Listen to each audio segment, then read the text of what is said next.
You're sitting across from someone you really want to impress, maybe a date, a new boss, or a mentor you admire.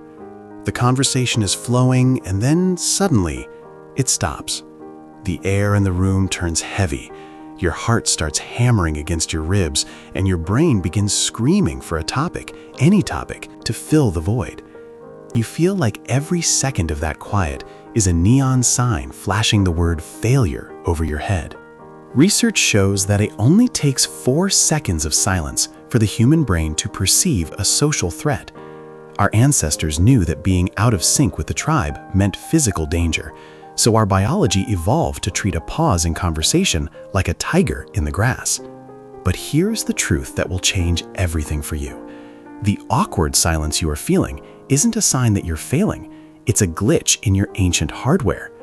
Most people aren't judging you during those pauses. They are actually waiting for you to lead.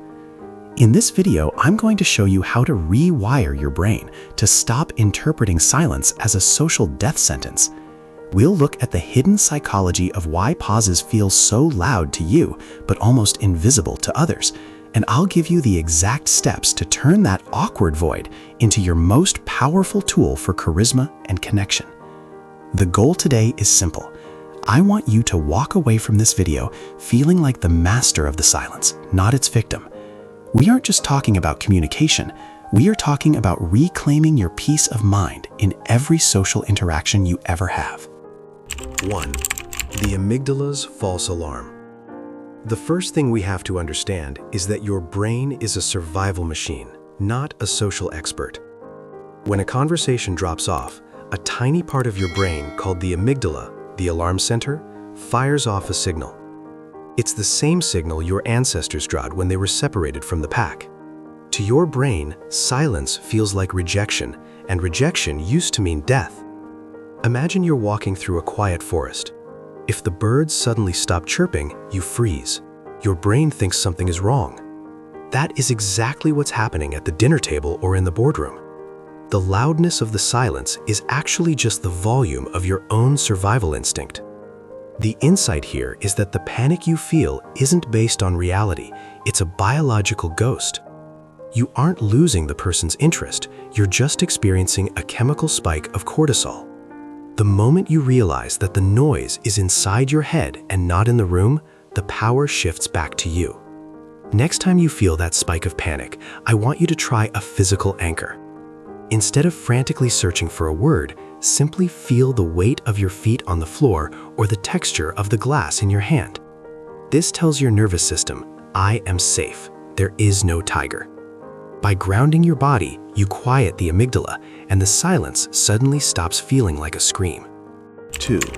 The transparency illusion and the spotlight.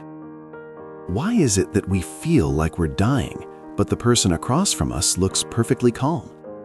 This is what psychologists call the transparency illusion. We believe our internal states are visible to everyone else, but they aren't. While you are spiraling, thinking about how boring you are, the other person is likely just processing what you last said, or wondering if they have something stuck in their teeth. I remember a student of mine, a brilliant engineer, who was terrified of networking. He told me that during pauses, he felt like he was bleeding awkwardness. I asked him to record a conversation and watch it back. When he did, he was shocked. The pauses he thought lasted for minutes were only 3 seconds long. On camera, he didn't look awkward, he looked thoughtful. The lesson is this: you are the only person experiencing your internal monologue. To the outside world, silence is often perceived as confidence, maturity, or deep thinking. We project our insecurities onto the blank canvas of silence, but other people just see a blank canvas. If you're finding this perspective helpful so far, take a second to hit that like button. It helps me know that we're focusing on the right areas of your growth, and it lets the algorithm know that this quiet wisdom is worth sharing. Your actionable step here is the mirror check. In your next conversation, when a pause happens, look at the other person's eyes. Are they glaring? Are they laughing? Usually they are just relaxed. Use their neutral expression as a mirror to realize that the disaster is only happening in your imagination. 3. The status of the comfortable void. In the world of social hierarchy, the person who is most comfortable with silence is almost always the person with the highest status. Think about a powerful leader or a calm mentor. They don't rush to fill the air. They don't ramble to avoid the void. They let their words land, and they let the silence breathe. When you rush to fill a silence, you are subconsciously signaling, "I am uncomfortable. I need your approval. Please don't leave me." It's an act of social submission. But when you hold the silence, even for just 2 seconds longer than feels comfortable, you signal that you are at home in your own skin. You signal that you don't need to perform to be worthy of space. Consider the high-value pause. This isn't about being cold, it's about being present. It's the difference between a frantic bird flapping its wings and an eagle gliding on the wind. One is exhausting, the other is magnetic. I want you to practice the 3-second rule. When someone finishes speaking, or when a topic reaches its natural end, count to 3 in your head before you say anything. Don't look away, just stay present. You'll notice that most of the time, the other person will actually continue talking and reveal something deeper, or the transition to a new topic will feel much more intentional and respected. 4. Silence as a bridge, not a wall. We often think of silence as a wall that separates us, but in the most intimate relationships, silence is actually a bridge. Think about your best friend or your partner. You can sit in a car for an hour without saying a word, and it feels beautiful. That's because you've moved past the performance phase of the relationship.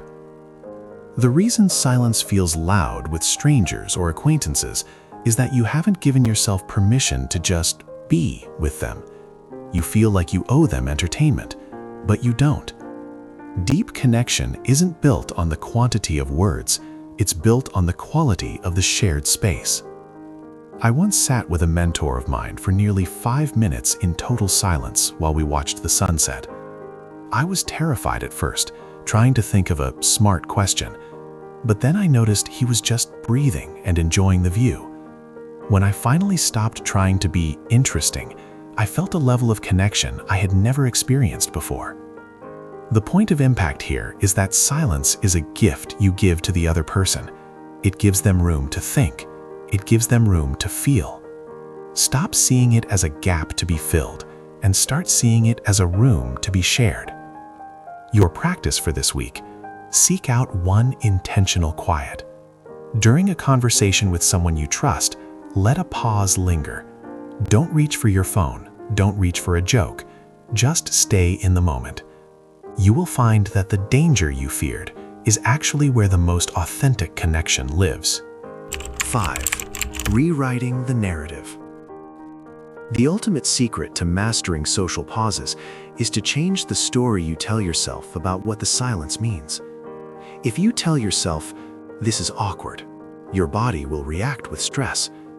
If you tell yourself, "This is a moment of reflection," your body will relax. Others don't interpret silence as social danger unless you do. If you look panicked, they will feel the tension. If you look relaxed, they will feel the peace. You are the thermostat of the conversation. You set the emotional temperature. If you decide that the silence is comfortable, it becomes comfortable for everyone in the room. The reality is that words are often just the surface of a conversation. The silence is the deep water underneath. It's where the vibe is felt. It's where the trust is built. By mastering the pause, you aren't just becoming a better talker, you're becoming a more grounded human being. This isn't just about being good at talking. This is about realizing that you are enough, even when you aren't saying anything at all. As we wrap up today, I want you to remember this. The roar you hear during a quiet moment isn't the judgment of the world. It's just the sound of your own growth breaking through old fears. The next time the conversation stops, don't panic. Take a breath. Count to 3. Smile slightly. You aren't losing the moment. You are finally owning it. You have nothing to prove and everything to share. Go out there and be the calm in the middle of the noise. The world doesn't need more talkers. It needs people who are brave enough to be still.